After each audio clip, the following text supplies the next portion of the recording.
Yang Berhormat Datuk Yang di-Pertua, ahli-ahli yang berhormat, pada kesempatan ini juga saya ingin merakamkan setinggi-tinggi penghargaan kepada semua pengundi rakyat Terengganu yang telah memberi kepercayaan kepada kami dengan kemenangan yang bersejarah dalam Pilihan Raya Umum ke-15 pada bulan November 2022 dan Pilihan Raya Umum Negeri ke-15 pada Ogos 2023.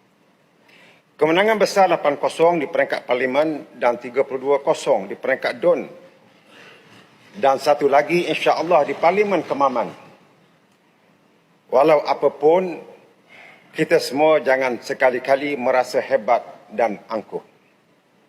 Kemenangan ini perlu dilihat dengan kacamata penuh keinsafan, terutamanya kepada saf kepimpinan dan pentadbiran kerajaan negeri untuk melaksanakan tugas amanah ini dengan lebih baik daripada penggaya lalu. Jangan sekali-kali pun kita menghampakan kepercayaan total yang telah diberikan oleh rakyat negeri Terengganu ini. Kuat pohon kerana akarnya, kuat akar kerana tanah. Jangan engkau khianat percaya, kelak direbah tertiarap lemah. Apa yang paling penting? Pastikan bahawa kita semua melaksanakan tugas dengan penuh keadilan. Di semua peringkat, dari bawah hingga ke atas, dari JPKK hingga ke Menteri Besar. Prinsipnya ialah kemenangan dan kuasa sebegini bukan satu lesen untuk kita berbuat sewenangnya kerana kita perlu bersifat adil pada semua. Di perkiraan Allah Subhanahu Wa Taala, jika kita adil, maka kita akan dapat kebaikan berpanjangan dan diredai oleh Allah. Jika kita tidak adil, ya, kita boleh puas hati di dunia ini, tetapi kita mendapat kemurkaan Allah. Keadilan kita kepada semua rakyat. Kita berlaku adil sama ada yang bersama dengan kita atau yang membangkang kita, yang tidak mengundi kita. Kerana mereka adalah rakyat yang kita perlu jaga dan uruskan juga.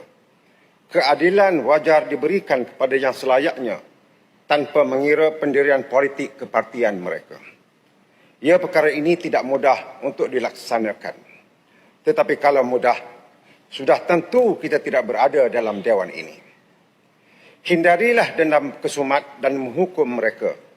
Kerana tiada yang lebih utama kepada kita selain dari kita mengambil iktibar daripada sirah Nabi SAW ketika berlakunya Fathul Makkah, iaitu pembukaan kota Makkah pada tahun 630 Masihi.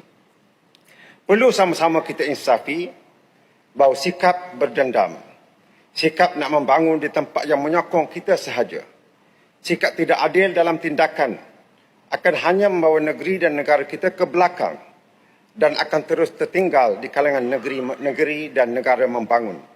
Jauh sekali untuk negeri dan negara kita mencapai status negeri dan negara berpendapatan tinggi. Bersendikan hal inilah, barulah jiwa kita akan menjadi lebih tenang dan kerja buat kita diberkati serta diberi panduan oleh Allah Subhanahu Wa Taala dalam melaksanakan tugas kita ini dan kita mendapat pahala yang berpanjangan. Soal undi dan pilihan raya dan pilihan bagi rakyat pengundi kita serahkan semula kepada mereka 5 tahun di hadapan.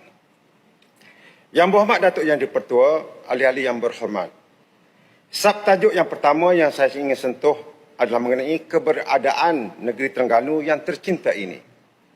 Kita adalah sebuah negeri yang berdaulat, ada sempadannya, ada tanah dan airnya, ada peranannya dalam membina ekonomi negara.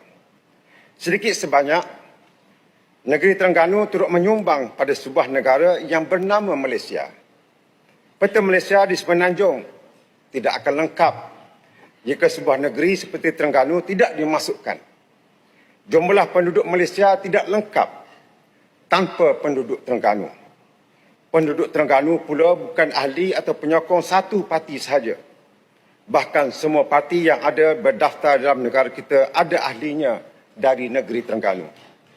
Sama seperti negeri-negeri lain dan sudah semestinya majoriti tidak menjadi ahli parti mana-mana. Hujahan saya ialah inilah masalah yang menghantui parti politik yang menyertai sistem politik demokrasi dalam negara kita sejak sekian lama. Sistem sudah baik, tetapi dicemarkan oleh tindakan ahli politik yang hanya mementingkan tindakan populis dan political survival dengan izin, berbanding tanggungjawab mengurus takbir seluruh rakyat dalam negeri atau negara, berbeza dengan negara-negara maju di dunia ini. Perbezaan politik telah menjadi duri yang menyebabkan kesejahteraan rakyat terjejas. Perbezaan politik telah menyebabkan rantaian ekonomi terganggu. Perbezaan politik kepartian juga telah merencatkan keharmonian untuk dicapai. Suasana ini perlu berubah. Dengan pemimpin yang diberikan amanah menghormati pilihan yang dibuat oleh rakyat dan berkhidmat dengan penuh ikhlas dan profesional. Semua kita sedia maklum bahawa kitaran ganas atau vicious cycle dengan izin yang pernah berlaku, yang pernah kita lihat sendiri. Bahawa projek rakyat dan infrastruktur dibatalkan kerana berlaku perubahan politik dan juga kerajaan. Sudah tentu yang memberi kesannya ialah kepada rakyat yang sepatutnya mereka menikmati kesejahteraan dan pembangunan yang telah dirancangkan dan setengahnya sudah sampai kepada peringkat pelaksanaan.